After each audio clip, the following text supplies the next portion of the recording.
Better not fuck with me, dude. I will stop playing your game. What is this? Oh, it's a vent.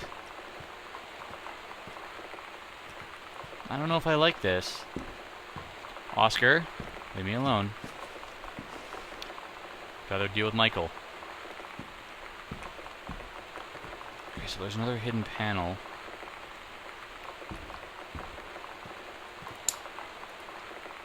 Oh no, I already read that one.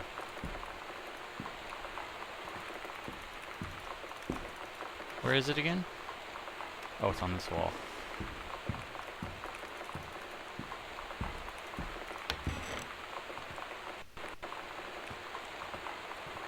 What is that? What is that? Oh shit, we never went in here before.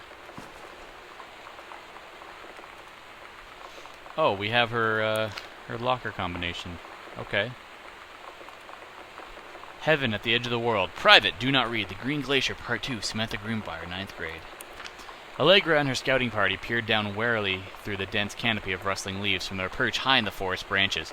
Mere feet away, sunlight shone brightly off the inner ice walls of the glacial basin in which the forest grew.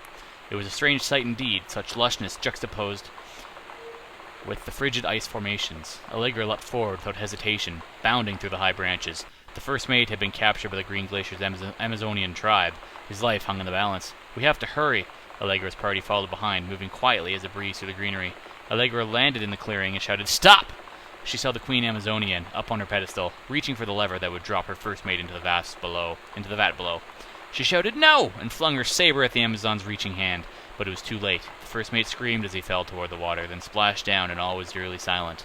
Allegra looked on, frozen in fear and remorse. She had been a moment too late. Then, from the vat, something began to emerge, a head of dark brown hair, just like the first mate's.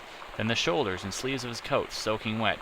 But as the figure stood and the water poured down, Allegra saw that the first mate had changed. He was no longer a man at all, in fact. What looked back at her were the eyes, the face, the hair and hands and body of a woman, still in the first mate's clothes. Still the first mate. She spoke in a soft, clear voice. "Captain?"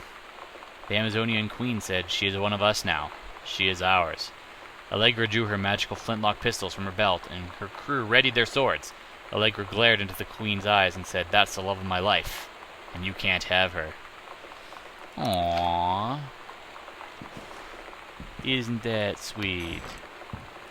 But it's wrong. What is this? Welcome, new student. We hope that you are excited about your first day at Goodfellow High School as we are. Please be sure to bring the following with you on your first day of classes so that you can get right into the swing of things. One sturdy folder with pockets for each of your 6 class periods, one lined notebook per period, or one large notebook with 6 divided sections. At least 6 pens, blue or black ink, and 6 pencils, 1 box of colored pencils, a standard combination lock for your assigned locker, a nutritious lunch or $2.50 for lunch provided by the school cafeteria, a positive attitude. I like how she crosses everything off but a positive attitude. Please remember to get plenty of sleep the night before and be ready for the first bell to ring at 8 a.m. See you soon. Oh my god. You are so lucky you finished high school before we moved into this house. So, it's the first day of school, and there I am, introducing myself to the class.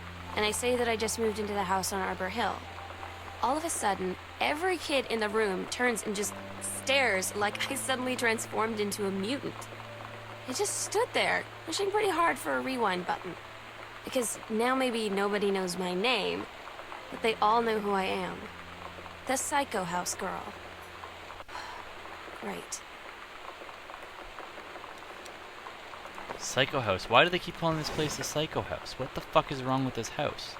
Oh, there we go. Now at least I know the ghost when I see him. Oscar Mason, 60, of Boone County, died peacefully last month in his home. Mr. Mason was born on September 8th, 1933, in the house that would be his home for the rest of his life. He attained his degree in pharmacy at a young age and returned to Boone County to practice. He quickly became a well-loved figure at the center of the community. In the decades preceding his passing, he was seldom seen outside his home. A service will be held this Sunday at the First Methodist Church at 1 p.m. All are welcome. His survivors include his nephew, Terrence Greenbrier, as well as in spirit the people of Boone County, to whom he provided wellness and comfort. Creepy. Who the fuck is that? Is that Lonnie?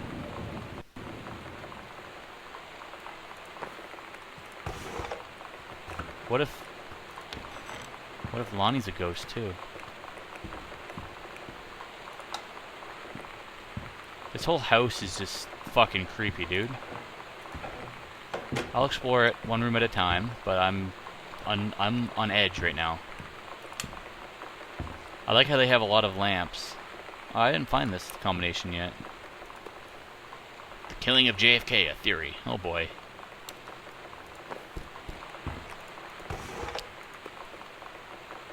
Nothing in the binder. Oh, there's papers, but I can't fucking open it. Ooh, what's this? That's gotta be something. Come on. No? Alright. Laserdisc player. What is this? They say that the jack of all trades is a master of none. I have to disagree. Mastery is not a question of specialization. You can do better. Back to basics.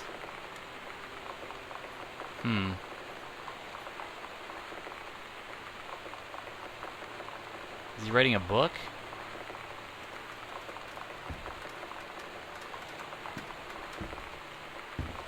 What the fuck?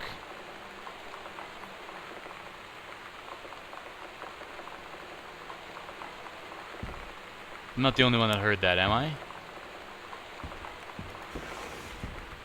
It's fucking creepy. Does the entire electrical system meet local codes? Yes. Are there any deficiencies which need correcting? Unclear. Wiring in house is technically up to safety and amperage requirements. However, multiple layers of wiring have been added into the structure over the last 100 years. The system is frequently unpredictable. Lights blink out for no clear reason. Pressure on floorboards and door frames disrupt circuit wire directly behind the surface. Properly reworking the electrical system would be highly destructive to the walls, floor, and fixtures of the structure. After discussion with Mr. Greenbrier, since there are no current safety concerns, issues will not be addressed. So something's wrong with this house.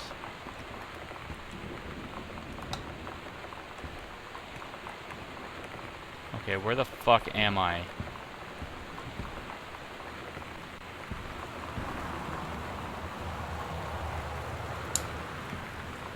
I don't like this. It's getting creepy again.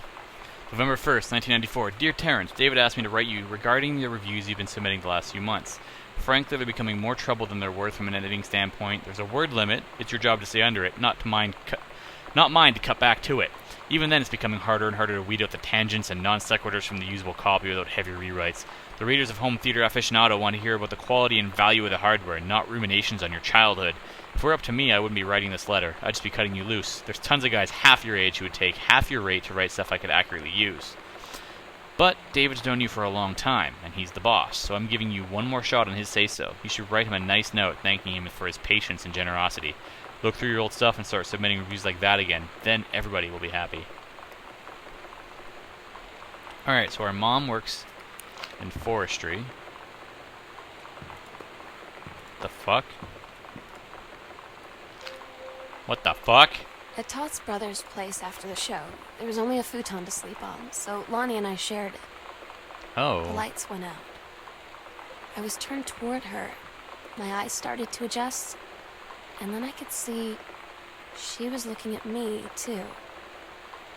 In the dark, she smiled. My heart was beating so fast. I rolled over. I felt so, I don't know, nervous. After a minute, she put her arm around me and was so close and whispered in my ear, "I really like you." I just nodded my head, and I really hope she could tell. I really hope that she meant what I think she did. I felt like a shook-up can of soda ever since. I hope we have the chance to talk before I explode.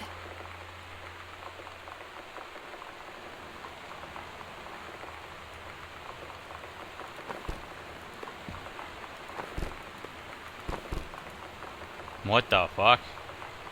Hey now, Dad's got some secrets going on.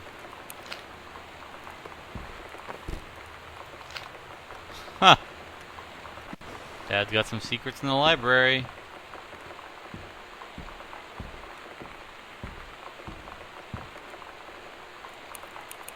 What was that code on that fucking folder? 0451?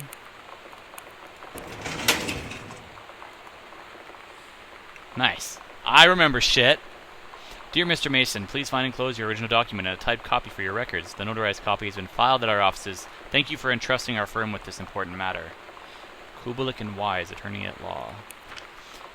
I, Oscar Mason, possessing full competence of mind and memory, and after full survey of valued items to my name, do hereby declare this document my last will and testament. The following shall hold true. I declare that I am a lifelong resident of Boone County, that I am unmarried and have no children. I declare that I have no outstanding debts to my name, to any creditors living or dead. I do hereby bequeath every item of value which I may die possessed, including the dwelling and surrounding acres located at Arbor Hill, as well as any and all personal property and moneyed accounts, to my nephew, Terrence L. Greenbrier, Jr. of Ellis County.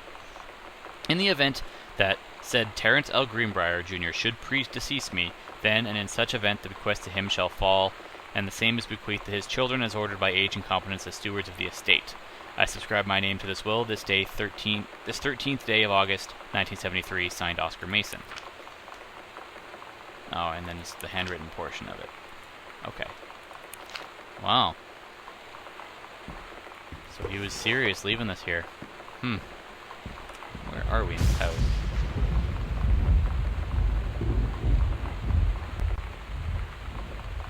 Wait, what?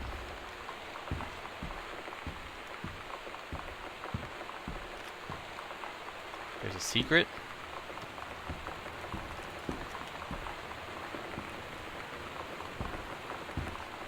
Oh, I just didn't see the panel. Oh, okay. Sweet. I was like, I'm not going to no more scary fucking hallways, shortcuts, but ooh, what is this? John Russell opened his eyes and saw them, the stars, twinkling as if he were lying on the grass in his family's yard in Massachusetts, even though that place was a million miles away. No, he blinked asleep from his eyes, looking through the carbon-reinforced safety glass of the space station Archimedes. Yes, he was a long way from home, but the future needed him. Oh boy. Time travel. John Russell's head swam. He felt incredibly drunk, despite not having touched a drop in hours. He vomited on his feet, his bare feet. He stared for a moment. Something processing his thick, flecked toenails, scanning up his bare shins, bare knees. He was completely naked. He looked up and met the eyes of a gorgeous blonde woman wearing a tight polymer fiber tunic. Then, the fabric that strained at the seams to contain her generous bosom was emblazoned with the phrase matter transference operator. Then he passed out. Man, he is bad at typing. John Russell had crossed the gap in time. Only messages had passed before. But now, man, they needed him, now more than ever. Changing the past was no longer good enough. The instructions from the council had been clear: what to procure, what to construct from it, how to assemble it. So he made the machine, how to transport him bodily across time, and now he stood there on the bridge of the starship Archimedes, commander of the vessel, because only he who had saved the president's life twice before could help the naive crew to their destiny, the fate of the galaxy. Man, he was really losing it. What the fuck was going on?